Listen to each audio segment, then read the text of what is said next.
"It's the old story," he said. "Get the weapon and you've got the perpetrator." Later, one of the detectives came up and sat beside her. Did she know, he asked, of anything in the house that could have been used as the weapon? Would she mind having a look around to see if anything was missing, like a heavy metal vase? They didn't have any heavy metal vases, she explained. The search went on. She knew that there were other policemen in the garden all around the house. She could hear their footsteps on the gravel outside. It began to get late. The 4 men searching the room seemed to be growing weary. "Jack," she said the next time Sergeant Noonan went by, "would you mind giving me a drink?"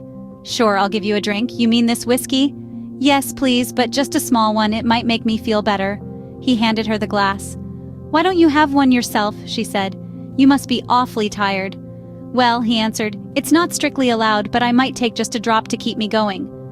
One by one the others came in and were persuaded to take a little nip of whiskey. They stood around rather awkwardly with the drinks in their hands, uncomfortable in her presence, trying to say consoling things to her.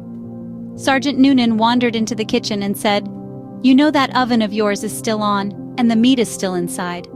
"Oh dear me," she cried. "So it is." "I better turn it off for you, hadn't I?" "Will you do that, Jack? Thank you so much."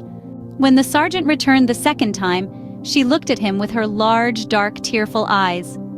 "Jack Noonan," she said. "Yes? Would you all do me a small favor?"